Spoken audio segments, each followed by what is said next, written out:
Hello, welcome back to our channel. It's me Ramya Nikhil. Daily വ്ളോഗിൻ്റെ അടുത്ത എപ്പിസോഡല്ല, അടുത്ത സീരീസാണ്. അപ്പോൾ നമ്മൾ മോർണിംഗ് ഒരു 3:15 ആയ സമയത്ത് ലഗേജൊക്കെ കളക്ട് ചെയ്ത് എയർപോർട്ടിൽ വെയിറ്റ് ചെയ്യുവാണ് കേട്ടോ. നമുക്ക് 6 മണിക്കാണ് ക്യാബ് പറഞ്ഞിട്ടുണ്ടാവുക. അപ്പോൾ അതുകൊണ്ട് തന്നെ ബാക്കി 2.5 മണിക്കൂർ നമ്മൾ വർത്താനം പറഞ്ഞൊക്കെ ഇരുന്ന് അങ്ങനെ ടൈം കളഞ്ഞു. അങ്ങനെ നമ്മുടെ ഡ്രൈവർ ഭയ്യ വന്നു കേട്ടോ, ഹിന്ദിക്കാരനാണ്, വന്നു. അങ്ങനെ പോയിക്കൊണ്ടിരിക്കുകയാണ്. ഇപ്പോൾ ഡൽഹി എയർപോർട്ടിൽ പോകുന്ന ഭാഗങ്ങളാണ് കേട്ടോ. നോക്കി 2 സൈഡിലും ഫുൾ ചെടികളൊക്കെ വെച്ച് പിടിപ്പിച്ച് നല്ല ഭംഗിയായിട്ട് നല്ല മനോഹരമായിട്ടാണ് അവർ മെയിൻറ്റെയിൻ ചെയ്തിരിക്കുന്നത്. നീറ്റാണ്, ഫുള്ള് റോഡൊക്കെ നല്ല നീറ്റാണ്. തലസ്ഥാന നഗരി ആയതുകൊണ്ടായിരിക്കാം നല്ല നീറ്റാണ്. ട്രാഫിക് ആണെങ്കിലും ഇവിടുത്തെ പോലെ കുത്തിക്കയറ്റി അങ്ങനെയല്ല ഓടിക്കുന്നത്. മാത്രമല്ല ഇവിടുത്തെ അത്രയും ട്രാഫിക്കും എനിക്കവിടെ തോന്നിയില്ല. എന്തായാലും നല്ല ഡിസിപ്ലിൻഡ് ആയിട്ടാണ് വണ്ടി ഓടിക്കുന്നത് ആളുകൾ. അപ്പം അങ്ങനെ പോയിക്കൊണ്ടിരിക്കുകയാണ്. അതാ ഒരു നല്ല അടിപൊളി സൺറൈസ് ഞാൻ കാണിച്ചു തരാം. എങ്ങനെയുണ്ട്? ഇതായിരുന്നു നമ്മൾ ഡൽഹിയിൽ എത്തിയിട്ട് ഫസ്റ്റ് കാണുന്ന കാഴ്ച. ഇതായിരുന്നു അടിപൊളി ഒരു സൺറൈസ് ആയിരുന്നു. അങ്ങനെ ഞങ്ങൾ പോയിക്കൊണ്ടിരിക്കുകയാണ്. ഞങ്ങളുടെ മുഖത്ത് ആ ഉറക്കത്തിൻ്റെ ഒരു ആലസ്യം ഉണ്ടാവും, അതങ്ങ് വിട്ടേക്കും. ബിക്കോസ് ഞങ്ങൾ ഉറങ്ങിയിട്ടില്ലല്ലോ. ഫ്ലൈറ്റിലാണെങ്കിലും ഉറങ്ങാൻ ടൈം കിട്ടിയില്ല. പിന്നെ എയർപോർട്ടിൽ വന്നിട്ടാണെങ്കിലും നമ്മൾ ഉറങ്ങിയില്ല. അങ്ങനെ ഉറക്കം തൂങ്ങിയൊക്കെ വന്നു, പക്ഷെ ഉറങ്ങാൻ പറ്റിയില്ല. അപ്പോൾ അതിൻ്റെ ഒരു ഉറക്കത്തിൻ്റെ ക്ഷീണം മുഖത്തുണ്ട്. നമ്മളിന്ന് പോകാൻ പോകുന്നത് നമ്മൾ ഏറ്റവും ആദ്യം ഡൽഹിയിൽ എത്തിയിട്ട് ഫസ്റ്റ് നമ്മൾ പോകാൻ പോകുന്നത് ഒരു സ്പെഷ്യൽ സ്പോട്ടിലേക്കാണ്. തമിഴിൽ കണ്ടപ്പോൾ മനസ്സിലായിട്ടുണ്ടാവും. അതെ, രാജ്ഘട്ടിലേക്കാണ് നമ്മൾ ആദ്യം പോകുന്നത് കേട്ടോ. നല്ല ബ്യൂട്ടിഫുൾ ആയിട്ടുള്ള ഒരു സ്ഥലമാണെന്ന് ഞാൻ നേരത്തെ കേട്ടിട്ടുണ്ട്. ബിക്കോസ് ഒരുപാട് മരങ്ങളും, അതായത് ഒരു പാർക്ക് എന്ന രീതിയിൽ വിഭാവനം ചെയ്തിട്ടുള്ള ഒരു ഏരിയ ആണ്. തത്തയുടെ തന്നെ വേറെ അതേ തത്ത ഇപ്പൊ വന്നിരുന്നാണ്ട് അതാ തത്ത.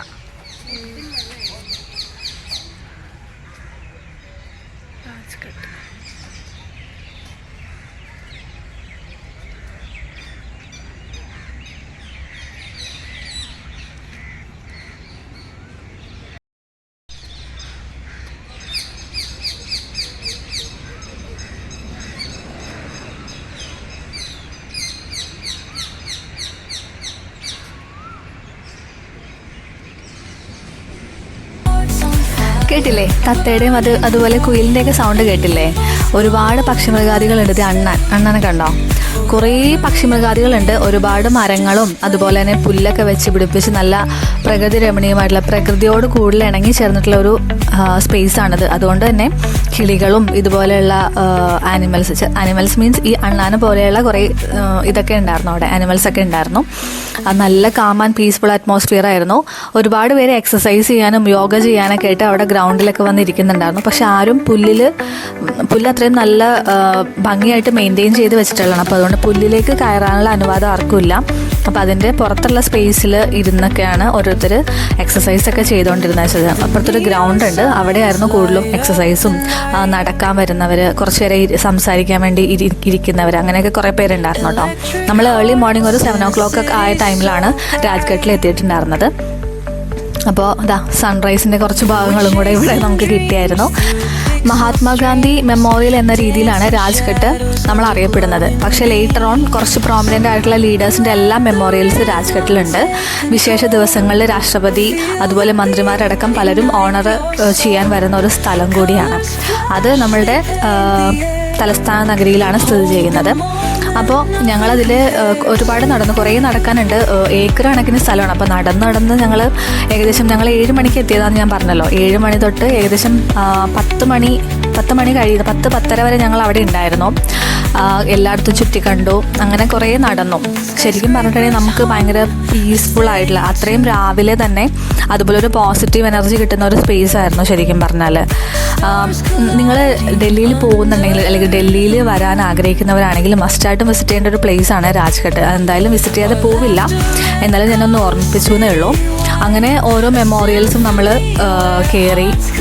അതുപോലെ രാജീവ് ഗാന്ധി മെമ്മോറിയൽ, ഇന്ദിരാഗാന്ധി മെമ്മോറിയൽ, അങ്ങനെ ഓരോ സ്പോട്ട് ഉണ്ടായിരുന്നു. അവിടെയൊക്കെ നമ്മൾ പോയി കണ്ടു. എല്ലാം വളരെ നന്നായിട്ട് തന്നെ മെയിൻറ്റെയിൻ ചെയ്തിട്ടുണ്ട് എന്നുള്ളതാണ് ഏറ്റവും വലിയ പ്രത്യേകത. അവിടെയൊക്കെ ആളുകൾ ഇരിക്കുന്നുണ്ടോ, അത് എക്സസൈസിൻ്റെ ഭാഗമായിട്ട് ആളുകൾ ഇരിക്കുന്നതാണ്. ചിലർ യോഗ ചെയ്യുന്നുണ്ട്, അങ്ങനെ കുറേ പേര് ഇരിക്കുന്നുണ്ട്. ഗ്രൗണ്ടാണ് കേട്ടോ അതൊക്കെ. പക്ഷെ ഇവിടെ ഇതിൻ്റെ സൈഡിലായിട്ട് ഇവർ മെയിൻറ്റെയിൻ ചെയ്തിട്ടുള്ള പുല്ലിലിരിക്കാനുള്ള അനുവാദമില്ല.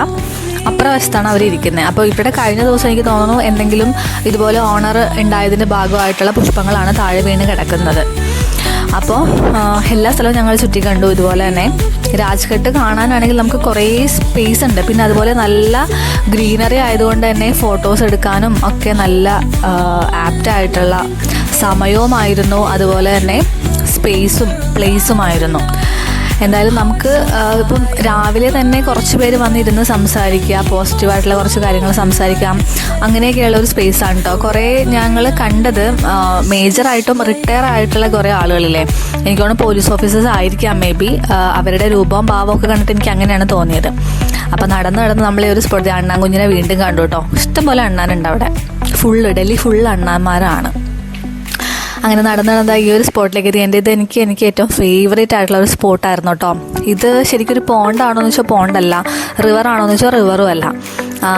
നല്ല ഭംഗിയുണ്ട്. ഇതേ കണ്ടോ, കൊന്നപ്പൂവൊക്കെ വീണ് കിടന്നിട്ട് ഒരു വഴി ഷൂട്ട് ചെയ്യാനൊക്കെ പറ്റിയൊരു സ്ഥലമാണ്. അരയന്നങ്ങളെ കണ്ടു. അരയന്നങ്ങൾ വെള്ളത്തിൽ നടക്കുന്നുണ്ടോ. ഇങ്ങനത്തെ ഒരു സ്പോട്ട് നമുക്ക് കേരളത്തിൽ എങ്ങും കാണാൻ പറ്റത്തില്ല. പക്ഷെ ഇവിടെ ഞങ്ങൾ കണ്ടു. നല്ല രസമായിരുന്നു. കുറേ നേരം അവിടെ ഇരുന്ന് സംസാരിച്ചു ഞങ്ങൾ. അങ്ങനെ രാവിലെ നമ്മൾ ആ ഒരു ശരിക്കും പറഞ്ഞാൽ ആ ഒരു പോസിറ്റീവ് എനർജി നമുക്ക് വിട്ടുകളയാൻ പറ്റില്ല. അത്രയും നല്ലൊരു സ്പോട്ടായിരുന്നു ശരിക്കും പറഞ്ഞാൽ. പിന്നെ നഗരത്തിൻ്റെ ഉള്ളിലാണെങ്കിലും ഇത്രയും ശാന്തമായിട്ടുള്ള അല്ലെങ്കിൽ ഇത്രയും ഒരു കാമായിട്ടുള്ളൊരു സ്ഥലം നമ്മൾ ഒട്ടും പ്രതീക്ഷിക്കില്ല. അങ്ങനെ നടന്ന് നമ്മളിതാ ഇന്ദിരാഗാന്ധി മെമ്മോറിയലാണ്. അവിടെ എത്തിയിട്ടുണ്ട്. അവിടെ ഓരോ കോട്ടും കാര്യങ്ങളൊക്കെ എഴുതി വെച്ചിട്ടുണ്ട്.